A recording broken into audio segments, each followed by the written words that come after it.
Thank you, Sumit. I appreciate it. And thank you for those of you who are joining us live. We are excited to be with you here tonight. And myself, Sally, Macy, and Cameron are coming with some really high-level information, as Sumit mentioned, in the areas of camps, clinics, lessons, and autographs. We felt like those were some key areas that are opening up as NIL laws and regulations take effect, and you all can utilize and leverage your name, image, and likeness.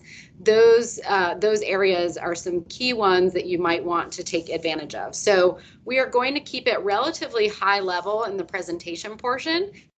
If you have questions as we are providing and presenting information, please drop them in the chat or hold on to them. And when we're done presenting, we'll open it up for Q&A.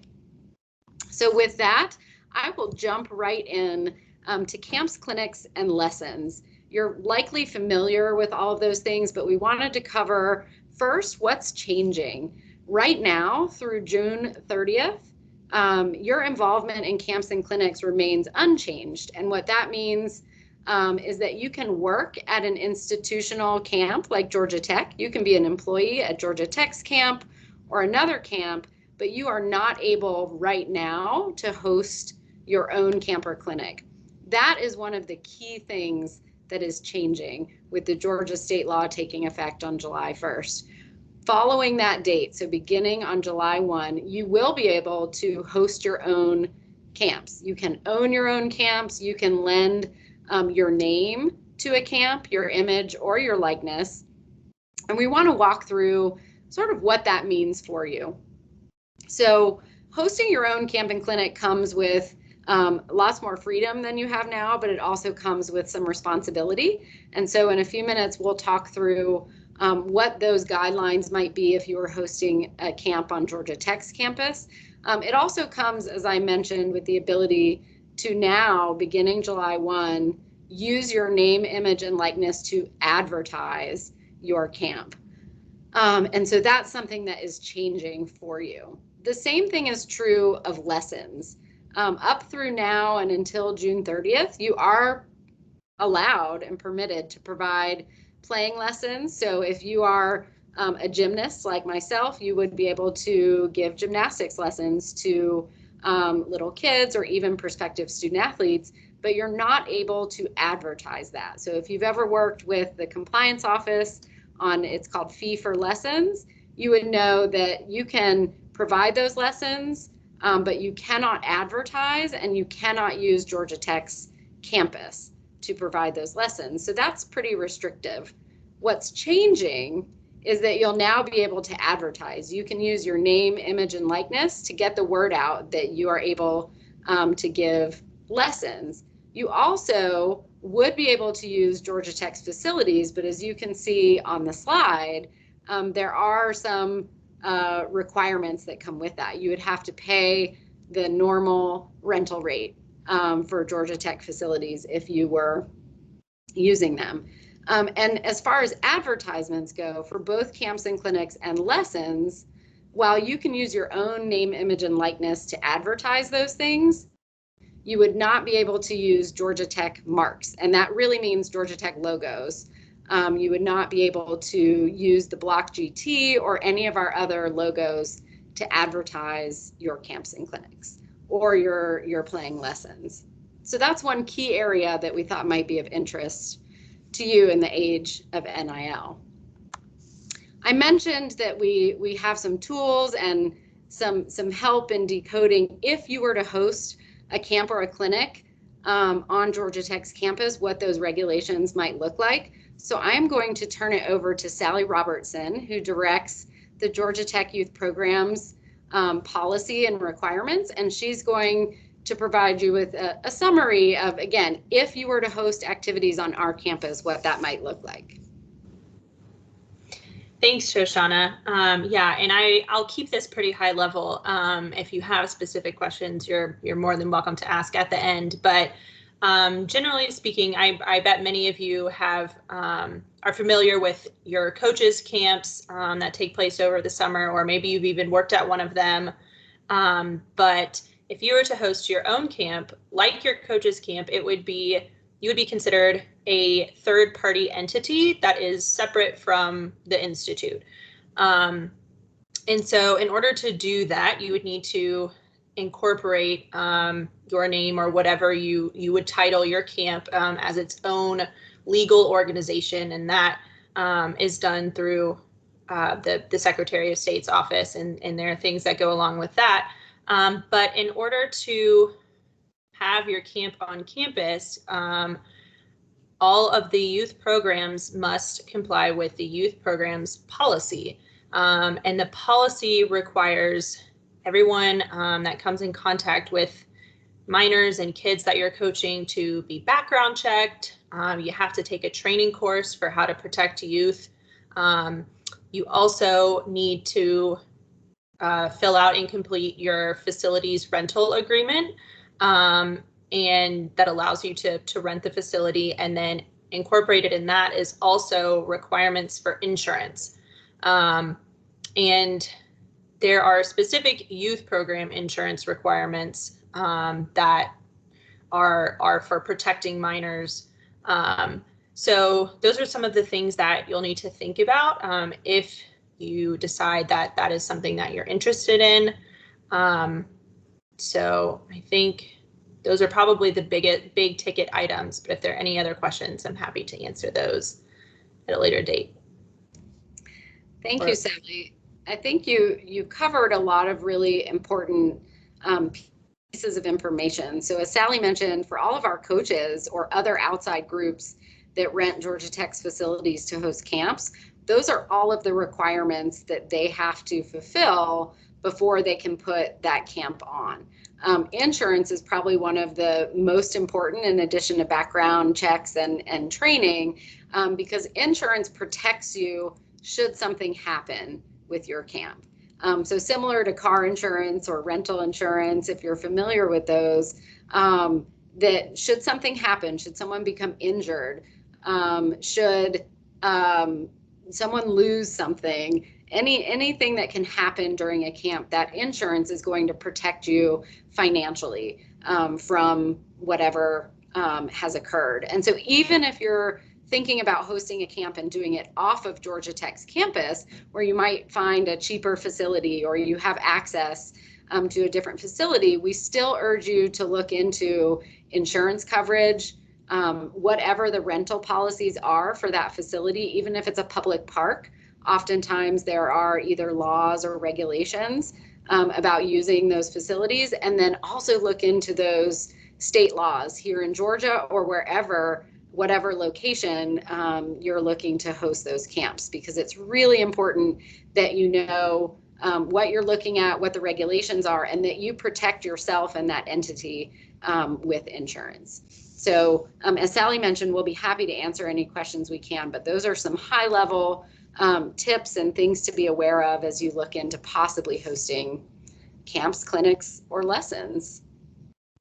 So we're going to move on. Another area that we think is really appealing to student athletes as July 1 approaches is the ability to make money off of your autograph or autographing memorabilia, signing a photo of yourself. So that's truly a very practical name, image, and likeness change that we're going to see as of July 1st. If you remember your team eligibility meetings over the last few years, we've talked about some high-profile cases where student athletes signed and sold autographs and memorabilia. Namely, Todd Gurley is a really good example at the University of Georgia. When that occurred, he was ruled ineligible. Following July 1st of this year, provided you meet a couple key requirements, you will be able to sell your autograph. You will be able to have an autograph session and charge admission, and you will be able to sell certain items of memorabilia. So some key takeaways as you consider that is that you can only sign your autograph for profit on your personal time and off campus. So that means while you're on call for practice, for competition, or other official Georgia Tech activities, you would not be able to, for example, during one of your games, host an autograph session on the concourse immediately following the end of the game. That would not be permitted. But if you secure an off-campus location, you can advertise that you'll be at that location, and you could charge admission, or you could charge for signing your autograph. So that really bleeds into that second point, that those can't be during practice, during competition, or other official activities. That would be media activities, or if there was a pep rally or other sort of official, you're representing the team and the institute, you could not take advantage of those time periods. Similar to camps, clinics, and lessons, you cannot use Georgia Tech marks or your issued apparel or equipment for this purpose. So you can't take your uniform that you use in season and autograph it and auction it off. However, if you purchase items with your own money that have Georgia Tech logos, that might be a little bit different. So if you have any questions about that, we can definitely navigate through that. But again, you can't use the Georgia Tech logo to market your autograph session or to take your issued gear or equipment and sell it for that purpose. So that's autographs and memorabilia. Again, really basic, and will be available to answer any questions. With that, I'm going to turn it over to Macy and Cameron to talk about some legal considerations as NIL approaches. Thanks, Jo. So this is also going to be kind of high level, and I don't know if anyone's familiar with the idea of forming a business entity, but this is a further protection that you would put forward to limit any potential personal liability. What you're getting into in a lot of these NIL opportunities is opportunities to contract with other parties for endorsement opportunities. So with that can come personal liability if you're not thinking things through. Forming a business entity is relatively simple. You would go through the Georgia Secretary of State website, handle the filing procedures, any associated fees, and understanding that there's different types of entities. A lot of people these days, for small businesses, prefer a limited liability company that may suit you well, but you want to understand the different implications of each entity and what may suit you best if that's a route you go. With that too, always has the idea of how taxation plays out. So where you stand as a point of reference right now is as a 1099 independent contractor. So any opportunities you want to make sure you maintain all documentation, whether it's contracts, pay stubs, anything alike. You want to make sure you maintain that because that's a part of your tax filing at a later point in time. If you choose to go the route of, say, an LLC, well, similarly, you want to maintain all those records, but it's a matter of understanding how that taxation occurs. So for an LLC, for instance, it is still taxation at your personal level. The entity itself would not get separately taxed. But if you chose to go a corporation route, if you really had a big long-term endeavor in this, you got to understand that there's double taxation components to that, both at profits that you would take from your company, but also the company paying its own taxes. So with this, it's not to scare you, but to just help you understand there's additional things you can focus on to limit any personal liability. And when I say limit the personal liability, it would cap it at the assets of the business for whatever debts and obligations it is tied to.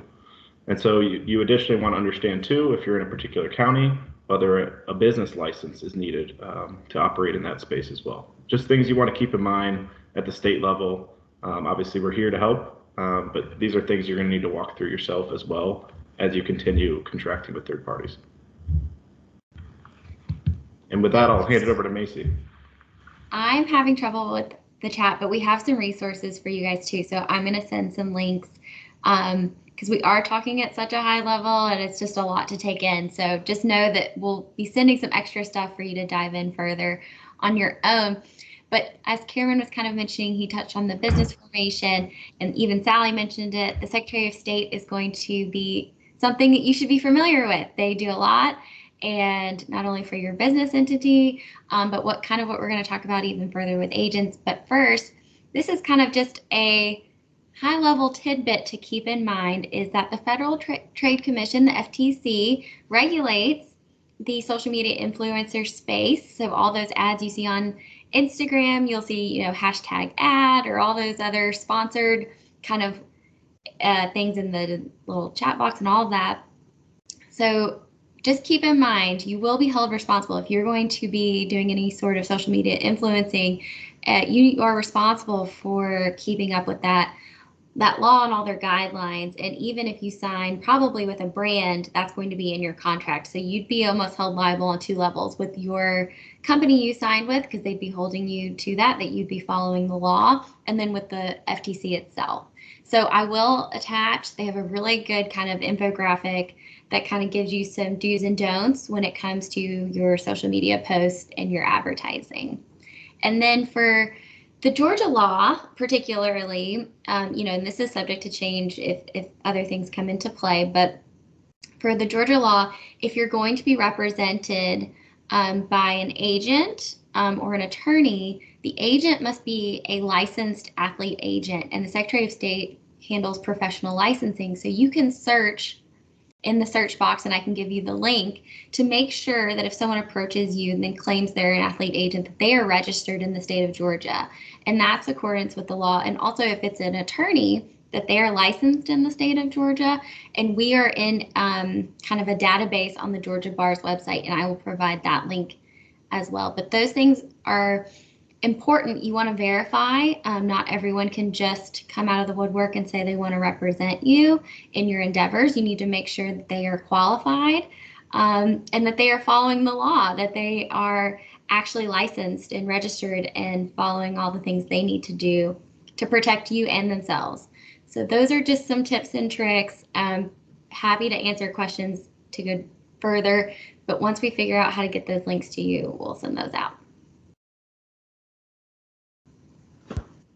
Cool. And then at a more high level too, understanding what the crux is that you present in a potential NIL opportunity. This notion of name, image, likeness is really the idea of your right of publicity.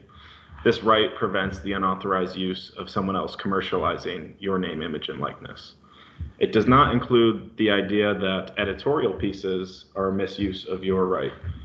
For instance, news reporting. If you had ESPN reporting your statistics in a particular game, that's not a misuse of your identity.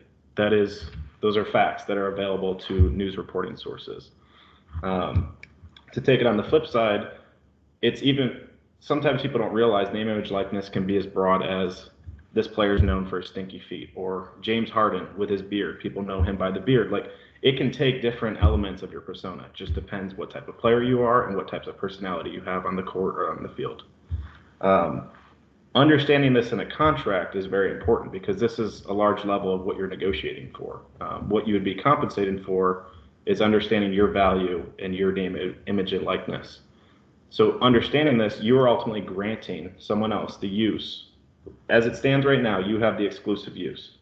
But then when you grant that, you're providing them a level of use. It can be exclusive. Generally, exclusive would mean that party you're contracting with has the sole use to advertise with your name, image, and likeness. On the other side, non-exclusive, it can limit that. So you could also be able to have multiple contracts in a particular manner. So say you want to be with a drink vendor, like a sporting drink vendor. Okay, well, you could do that, and you could do a soda pop vendor as well. You just want to understand what it is that you're negotiating for and what your right is, and not limiting that too much in one particular contract. So this right can be contracted to use for a period of time, for a geographical location, particular media sources, a product, or a particular purpose. You just want to make sure you understand what it is that you're giving up in this right when you're compensated for it. The period is going to be hugely important. You want to usually make sure that's tied to the contract term. If it's longer, you should really think wisely of why this person may be asking for a longer use beyond the term of the contract. And then generally too, in any contract, but particularly for this, you want to understand what opt-out opportunities you have in walking away from this contract. If they're misusing your name, image, and likeness in a way you didn't agree for, you want to understand what your ability is to terminate the contract and what further obligations you would have if that occurs. And if Macy doesn't have anything else to add, I guess we can go to questions next. Yes, thank you, Cameron. I know we threw a lot of information out there, some of it regulatory, some of it practical. And I see Macy's been able to drop a few of these links in the chat. but we'll open up the floor in case folks have questions about any of these topics.